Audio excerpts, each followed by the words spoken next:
大家好，我係善榮。今日我哋繼續學習心療點樣唔治病而得健康。我哋接住下半個部分嚟講，上面個部分講咗兩個案例，咁下半個部分呢就繼續講兩個案例。咁有個朋友，佢腰痛嘅疾病喺醫學上面已經行咗好多年啦，都得唔到根治，醫好咗又復發，醫好咗又復發。嚟到心療裏邊，我哋喺詢問個過程之中發現，佢生命當中發生咗好多恐懼。咁喺中醫入邊，我哋都知道恐傷腎，係咪啊？咁恐懼嘅作用係用於我哋嘅腎，腎又係我哋嘅腰部，所以腎受咗傷啦。我哋嘅腰部自然就有種種唔舒服嘅反應。如果只係去醫治腰痛，冇解除我哋嘅恐懼嘅話，就算腰治好咗，而恐懼嘅作用力，佢係咪會繼續會發作啊？所以呢，醫好咗又發作，醫好咗又發作，佢就係咁樣嚟噶啦。喺心療裏邊，我哋要唔要醫治佢嘅腰呢？唔使，因為我哋唔係醫學，所以唔治病。我哋只係睇到佢背後嘅恐懼，去解除佢內心嘅恐懼就好啦。所以當時我哋就推薦佢，你返到去做恐懼心療就好啦。咁佢聽話照做，透過一段時間嘅恐懼心療，把佢過往嘅生命當中發生嘅一幕又一幕恐懼嘅創傷，把佢解除。佢嘅腰部居然不治而愈，佢係咪不治病而健康呢？仲有一個老人，佢個腿上面有好大嘅障礙，風濕關節炎好多年啦，亦都係用咗好多醫學上嘅辦法，最後都得唔到醫治，只能夠去做到緩解。嚟到心療裏邊，我哋點樣做呢？我哋冇辦法去醫治佢腿上嘅疾病，因為我哋唔係醫生。因為心療咧係唔係治病嘅，我哋只係借由佢腿上嘅疾病去睇到佢內心嘅狀態，去睇到佢心理嘅成因。喺交流當中，我哋發現呢位老人家佢個內心有大量嘅委屈，而且一輩子負重前行，承擔咗呢個家庭嘅重任。儘管係咁，喺屋企並唔受待見，反而呢受到咗埋怨。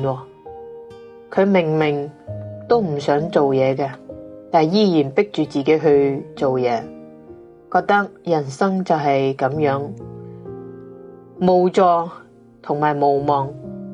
咁我哋呢就推薦佢去做腿腳心療啦，以及佢委屈受氣倒氣嘅心療。喺委屈受氣倒氣心療當中，佢喊得好似一個小朋友一樣，嚎啕大哭，喊得好勁。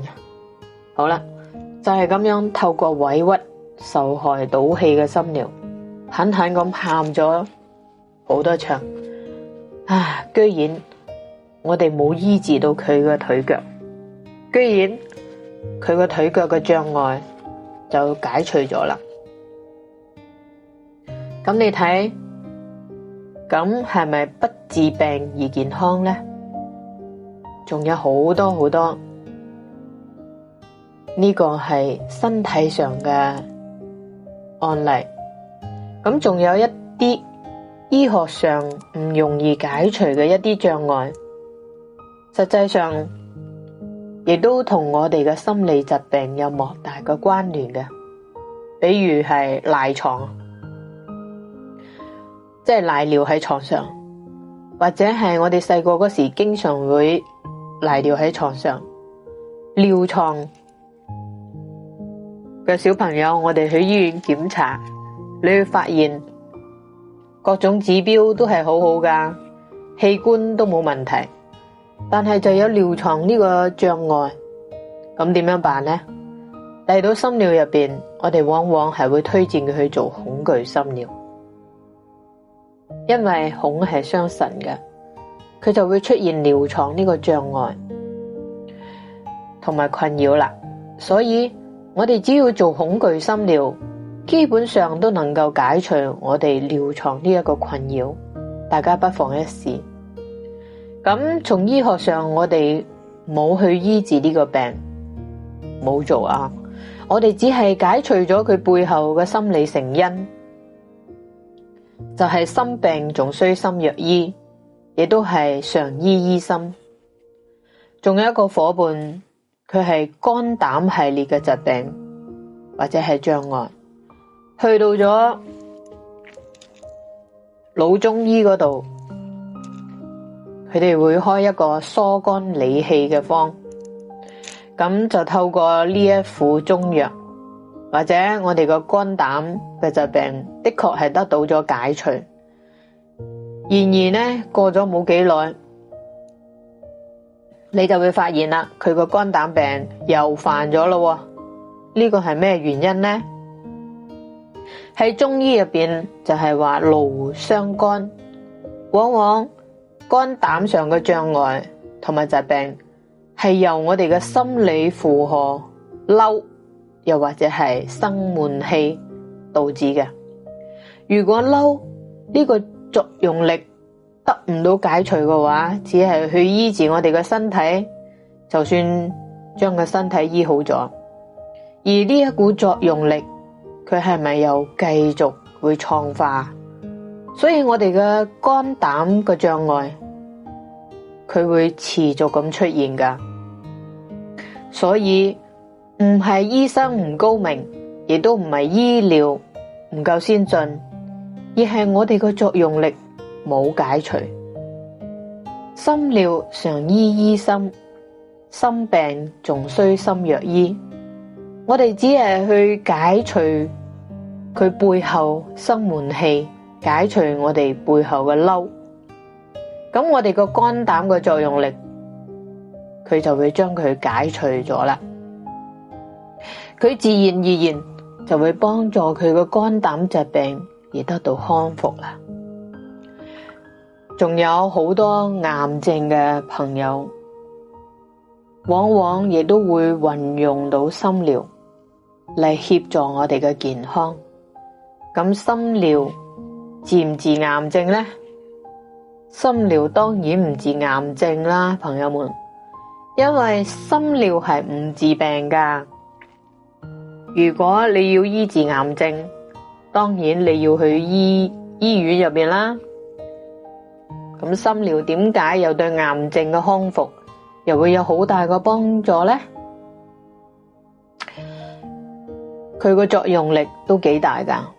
從文字上面我哋去睇下，嗱，轉普通話啦，癌是不是與這個愛它是同音的？即係癌係同個愛係同音噶。喺文字當中我哋話同音同義，所以癌與愛佢哋往往係相關噶。